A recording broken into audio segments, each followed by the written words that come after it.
नमस्कार। आज मैं आप लोगों को डबल मार्क, ट्रिपल मार्क जो प्रेगनेंसी के दरमियान स्क्रीनिंग टेस्ट डॉक्टर प्रिस्क्राइब करते हैं तो वो क्या है और उसके कंफर्मेशन में एनआईपीटी करवाते हैं या फिर क्रोनिक विलस बायोप्सी करवाते हैं, एमनेटिक फ्लूइड क्रोमोसोम स्टडी करवाते हैं, वो उस जानने के लिए कि बच्चे में डाउन सिंड्रोम है कि नहीं। Then they are 100% accurate. तो पहले मैं बताऊं कि जब भी प्रेगनेंसी होती है तो डाउन सिंड्रोम वो सबसे कॉमन है। Almost about 1 in 800 pregnancies they have the possibility of child with down syndrome. Means वो एक ऐसा एक वो बीमारी तो नहीं है, लेकिन उसके अंदर जो हमारे बॉडी में जो रंगसूत्र आए होते हैं वो 23 पैर के रंगसूत्र टोटल हैं। उसमें से 21 नंबर के जो रंगसूत्र है उसमें एक कॉपी ज़्यादा आ जाती है। तो जब भी वो ज़्यादा आ जाती है तो ऐसे बच्चों में रंगसूत्र की ज़्यादा कॉपी की वजह से उनका जो ग्रोथ होता है वो जब भी जन्मते तो वो तो नॉर्मल होते हैं, लेकिन 50% ऐसे बच्चे में कार्डियक तकलीफ हो सकती है। और जैसे जैसे बड़े होते हैं तो उनको चलने में दिक्कत होती है, बोलने में दिक्कत होती है, उनका ओवरऑल जो माइलस्टोन है वो बहुत कम हो जाता है। तो अभी साइंस के डेवलपमेंट इतना अच्छा हुआ है कि सभी प्रेगनेंसी में अभी हम पहले एटलीस्ट 80% केसेस में हम नॉर्मल ब्लड के स्क्रीनिंग से बता सकते हैं, तो माता के ब्लड से। जो प्रेगनेंसी में हमें मालूम है कि जो बच्चा माता की कुख में होता है तो उनकी नाल के द्वारा बच्चे के जो काफ़ी हार्मोन्स हैं, जो उनके अंतःस्रावी जो केमिकल्स हैं, जो हम बोलते हैं like alpha fetoprotein, SCG, inhibin, estriol, वो सब बच्चे से माता के ब्लड में आता है। तो जैसे बच्चे माता का ब्लड लेते हैं तो प्रेगनेंसी के 10 से 13 वीक के अंदर 2 ऐसे मार्कर होते हैं।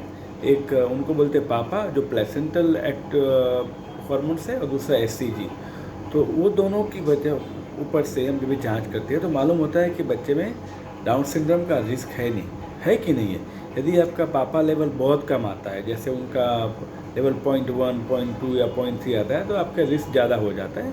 और एक कंप्यूटर बेस्ड सॉफ्टवेयर होता है, एक बायोकेमिकल टेस्ट करके बाद में कंप्यूटर टेस्ट करते हैं तो उससे पता चल जाता है कि ये बच्चे में रिस्क है। यदि वो रिस्क पॉजिटिव आता है तो अभी 2 तरीका है उसको कंफर्मेशन करने का।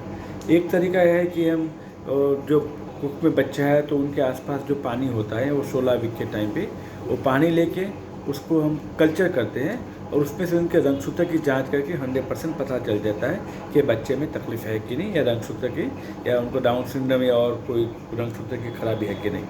या हम 13 वीक के टाइम पे क्रोनिक विलस बायोप्सी करते हैं, तो बायोप्सी को भी हम कल्चर करके बता सकते हैं कि बच्चे में कोई डाउन सिंड्रोम की तकलीफ है कि नहीं, वो 100% है।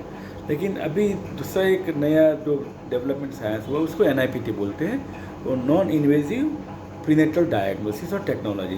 तो उससे माता के ब्लड के अंदर 10 से 15% जो ब्लड है वो बच्चे का होता है। तो वो माता के ब्लड से हम बच्चे का ब्लड सेपरेट करते हैं, उसका डीएनए सेपरेट करते हैं और उसके अंदर जांच करके हम पता कर सकते हैं कि ये बच्चे में डाउन सिंड्रोम या और कोई रंगसूत्र की भी, सब रंगसूत्र नहीं बता सकते, लेकिन like trisomy 13, Edward syndrome, Patau syndrome, Turner syndrome, वो सब होते हैं जो डाउन सिंड्रोम, वो उसको पता कर सकते हैं।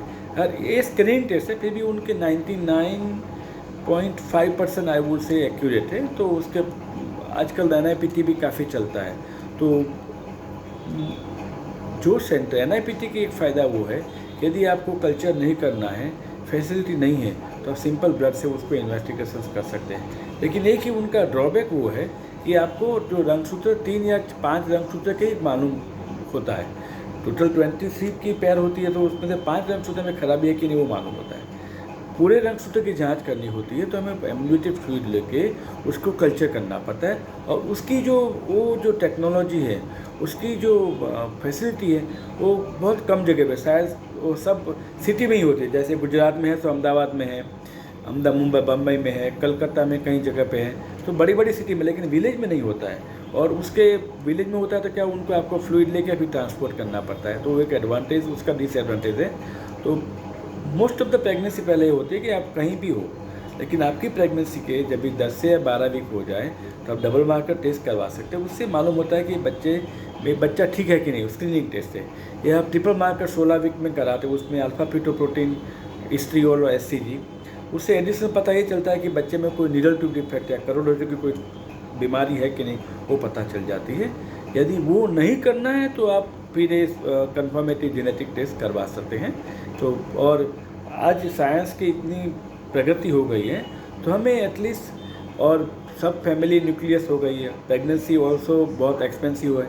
एक प्रेगनेंसी रखो तो ऑलमोस्ट आज सिटी में तो 50,000 से लाख रुपया खर्चा हो जाता है, रूरल एरिया में भी एटलीस्ट 10,000 15,000 खर्चा हो जाता है। तो स्क्रीनिंग टेस्ट हम अफोर्ड कर सकते हैं, वो 1,000-2,000 रुपये में हो जाता है। उससे हम एटलीस्ट मेंटल सेटिस्फैक्शन मिल जाता है कि हमारा बच्चा ठीक है, चलो कोई तकलीफ़ नहीं है। तो ये आप ज़रूर से जब भी प्रेगनेंसी हो तो स्क्रीनिंग टेस्ट आपके डॉक्टर को बोलिए कि जरूर करवाइए। यदि आपको 100% के फैमिली में बच्चे में कोई मंदबुद्धि वाला बच्चा हो या डाउन सिंड्रोम हो तो आपको कंफर्मेटिव जेनेटिक टेस्ट करवाना होता है। ये ज़रूर से ध्यान से रखिए। Thank you.